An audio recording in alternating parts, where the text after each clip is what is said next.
I'd love your calls on the council, which is thinking about banning cyclists. 0207 862 2222 is the number. Tell us what you think. So this is Birmingham, and the council wants to crack down on antisocial cycling to help protect pedestrians. They've specifically raised concerns about food and parcel delivery drivers on e-bikes. A reporter suggested adding cycling to a list of antisocial behaviours, like graffiti and street drinking, which could mean cyclists are restricted to certain times or even banned altogether from roads around the centre. Campaigners are worried it'll just push bikes onto busier roads and punish people who are trying to choose environmentally friendly travel.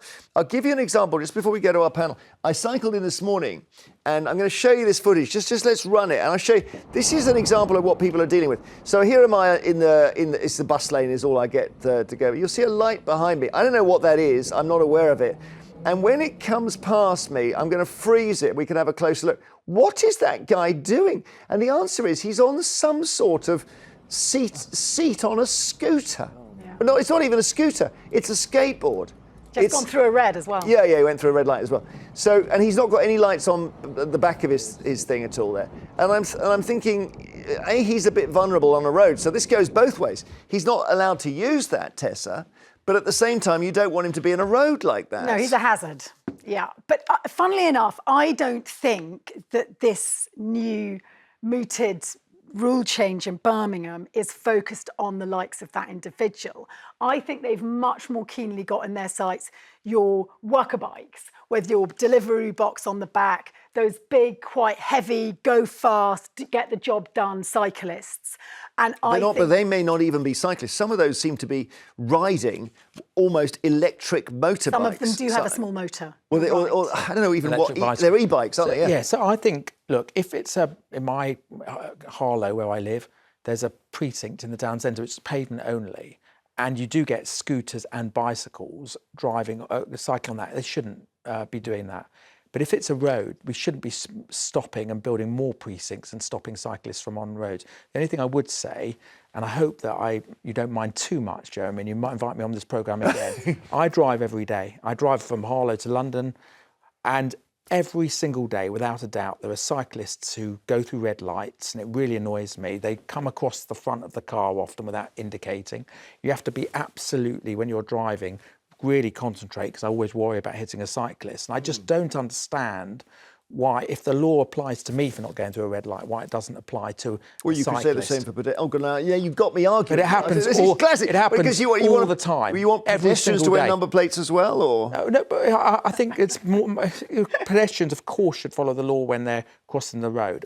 Admittedly, I often ignore the light and go across. Yeah, me too. Yeah. But every single time cyclists drive the red light, and it is very dangerous. Not every single time. Well, what I mean is every single day when I'm driving, I see a number of cyclists going through a red light. The thing I can't understand is, given the amount of law breaking by cyclists, which you referred to, why is it that in an average year, drivers kill 1,700 people and cyclists kill fewer people than bees do?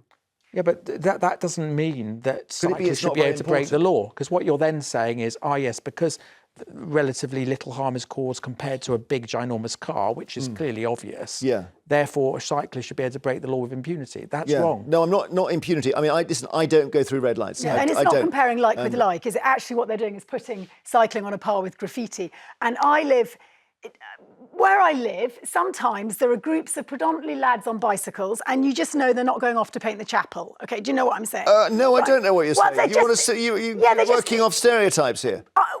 It can be sometimes. They might well be going to paint a chapel. It can feel sometimes, especially with the language and some of the signature hand movements they use, can occasionally feel threatening. I tell you what those guys are doing. When I used to drive a lot, I would see 4 or 5 of those young teenagers on bikes ahead of me, and I would think, I know what they're doing. They're trying to annoy me as a driver. Yeah. I now think they're brilliant. Right. They are mobile traffic calming units, and they make it less likely that a child dies. But they're not so brilliant if you're on the pavement. I'm going to give you an example. Fair enough. I have a newborn baby they're always on the pavement, so new that it's hard to see it's a baby. Not at the moment. And there's but it was. You often see cyclists drive on the pavements. Yeah. Again, really annoys me. That's not good. So I'm walking along with a newborn strapped to me. I'm still tiger mum, literally postpartum by about a week. Yeah. And this lad is cycling on the pavement fast. And my instinct is that. So I push him. He then falls into the road. God, Okay, Tessa, luckily, no. you know, you can imagine what I'm like, easily triggered. I put my hands up, but particularly then,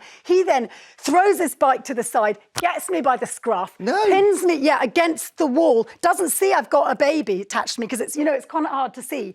And three passerbys on the pavement are then wresting him off me. Now he goes from 0 to red because I've triggered. Did he get done for it or caught? No, it just was all, I then felt, I've overreacted, but I was frightened. But you can see how these things Well, very that's quickly a dreadful become story. messy. Yeah, and I should say you are a cyclist yourself, so you're not I am a somebody who is cyclist. anti at all. No. Yeah, that's I therefore know how story. badly cyclists can behave because I've done it. Yeah, I mean, there was a cyclist who got pushed into the road by an angry pedestrian a while back, and she died. So, and the person went to jail until they were then. What, for pushing her? Tell me that again. Because the cyclist was on the pavement. Yeah, the cyclist was on the pavement, and this angry pedestrian pushed her into the road, and the cyclist died. And it was subject to a number of appeals, but she certainly spent some time in jail. We'd love your thoughts on this, whether Birmingham is right. I'm still trying to get a handle on what they're doing, but it seems like they're going to treat cycling in pedestrianised areas more like a crime, basically.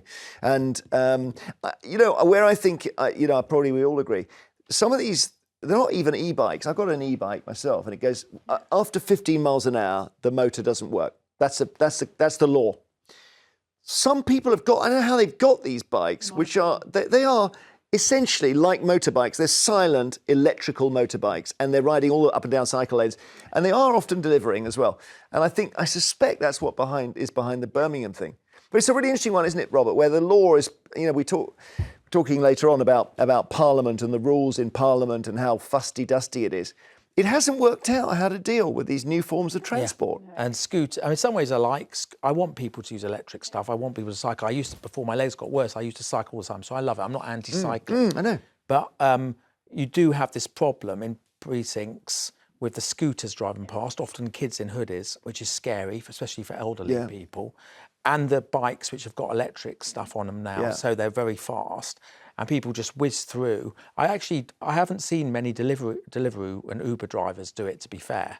It's mainly often kids doing this. Yeah. I don't want more precincts where you exclude cyclists and cars. We've got enough of them. Surely we want cars excluded, don't we? Yeah. I think it's a disaster. One of the reasons why people go to out-of-town shopping centres is because they can park. Nowadays, because everywhere is precincts all over the country, cars can't just drive for half an hour and park outside and go in, and it's hit the smaller shops massively. But whenever I go anywhere, like I was in Stratford last week, and they've pedestrianised bits, it's just joyous. You know you won't die. Yeah, but but it hits the smaller shops. That's the problem. It does. Because it? you can't park often. You have to park far away. If you have a disability, you have to park far away, then there's a problem of getting to the shops. They've got There's to be very few exemptions disabled bays and things like that. Yeah. And I think, all the businesses don't like it. I think if you could have a car, nice parking outside as in the old days, where you could park for half an hour to go in and do your shopping, I think it would help the smaller shops considerably. All right. Pauline in Surrey, hi. Hello. What do you think? Birmingham are ramping it up against the cyclists? Well, I'm an ex-Brummie, so I'm in favour, personally. But my point is, I think we're all missing the point. The point is, people are allowed, as adults, to go out on the road and ride their bikes without having passed any sort of roadworthy test, either themselves or on their bicycle. Yeah. Now, my children passed a proficiency test when they were 11 years old. That's all they've done as far as cycling is concerned.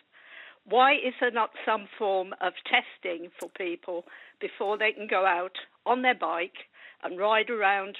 I don't know. I tell you, I noticed something recently where there was this spate of young women, professional women, dying under the wheels of big trucks in London, right? And I've tried to work out why is it and I thought to myself, Pauline, it's because they're the ones who follow the rules. Yeah. It's because they are really law-abiding and they don't believe that truck is going to simply turn left across them and kill them. So I don't know if obeying the law keeps you safe on a bicycle. Yes, but you still need to pass some sort of test. You couldn't go out in a car on the road. No, good point. No, you raise a good... You think so or not?